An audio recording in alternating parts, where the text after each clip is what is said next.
आम्ही अनेक झोल झाले ते आता निवडणूक अधिकाऱ्यांना दाखवलेले आहे। ज्यांनी विधानसभेला मतदान केलं त्यातली अनेक नावं आता महापालिकेला नाहीये। कुठून आले 4.5 लाख लोक नवीन मतदान करायला? ती बाहेरनं आणलेली बोगस नावं। काम करणाऱ्या मुलांना संधी द्या आणि ही माणसं तुम्ही यांच्या कानाखाली मारा, यांचे कपडे फाटा, यांना काळं फासा, यांना काही होत नाही।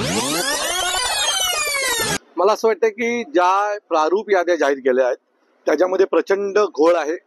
जवळजवळ प्रत्येक प्रभागामध्ये बाहेरच्या याद्या घुसवण्यात आलेल्या आहेत।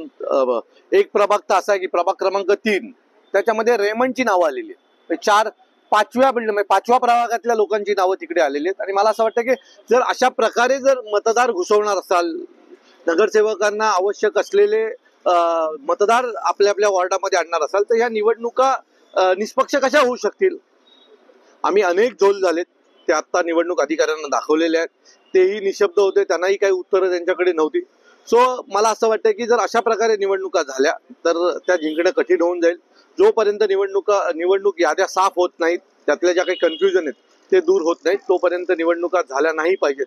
आमची अशी महाराष्ट्र नवनिर्माण सेनेची मागणी। ज्यांची नावं वगळलेली आहेत, ज्यांनी विधानसभेला मतदान केलं त्यातली अनेक नावं आता महापालिकेला नाही आहेत आणि अनेक नावं अशी आहेत की जी अचानक वॉर्डात आली।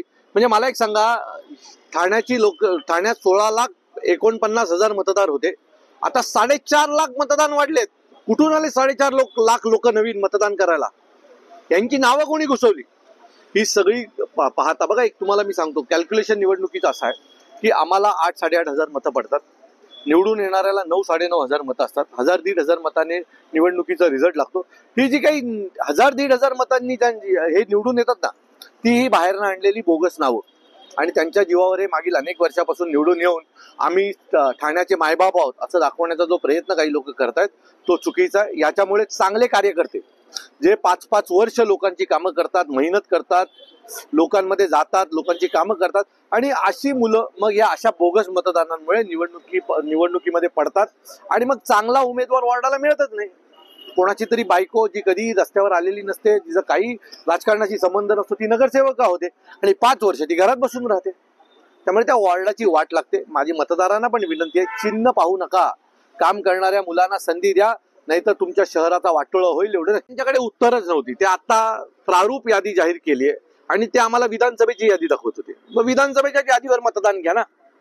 तुम्ही जर प्रारूप याद्या जाहीर केलेल्या आहेत, प्रभाग वाईज याद्या जाहीर केल्या आहेत, मग तुम्ही आम्हाला विधानसभेच्या याद्या कशाला दाखवते ना? म्हणजे निवडणूक आयुक्त अधिकारीच विधानसभेच्या याद्या घेऊन बसल्या आणि प्रभागाची यादी पण जाहीर केलेली आहे। मग आम्ही प्रभागाच्या यादीवर काम करायचं की विधानसभेच्या यादीवर काम करायचं? प्रचंड कन्फ्युजन आहे आणि नक्की कळत नाही आम्हाला पुढे कसं जायला लागेल, कसं होईल। म्हणून तर त्यांच्या अंगावर त्या प्रभागाच्या याद्या आणि रचना फेकून आलो ना आम्ही लोक। परंतु यांच्याकडे कुठलीही उत्तरं नाहीत। हे निर्लज्ज माणसं आहेत आणि ही माणसं तुम्ही यांच्या कानाखाली मारा, त्यांचे कपडे फाटा, यांना काळं फासा, यांना काही होत नाही। यांना ह्यांच्या ज्या मालकांनी जे काम सांगितलंय ते उत्तमरित्या पूर्ण करतात। म्हणजे आता मतदार याद्यांमध्ये झोळ करायचा आणि निवडणुकीला 5-5-10-10 करोड रुपये वॉर्डामध्ये वाटायचे आणि असेच हे निवडून येतात। नाही तर यांची लायकी नाही हो निवडून येण्याची। येणाऱ्या काळामध्ये मंत्री कशा प्रकारचा पर्दाफाश? बघा, आता हे आम्ही समोर आणलं सगळं, अशा अनेक गोष्टी आहेत। आता आम्ही वॉर्डा वाईज जाऊन काम करू, जेवढे जास्तीत जास्त ऑब्जेक्शन नोंदवता येतील तेवढे नोंदवू आणि त्यातूनही काही नाही झालं तर मग निवडणुकीचा दिवस आहेच आमच्यासाठी। नजीब जमील हा आमचा सगळ्यांचा पदाधिकारी पेक्षा जास्त मित्र होता, एक प्रामाणिक कार्यकर्ता होता। राबोडी भागामध्ये तिथल्या गरीब माणसांना न्याय मिळवून देण्यासाठी मागील अनेक वर्ष काम करत होता। जर आमच्या जमीलची बायको उभी राहणार असेल तर मी सन्माननीय राजसाहेबांना विनंती करीन की त्याच्या विरोधात महाराष्ट्र नवनिर्माण सेना उमेदवार देणार नाही।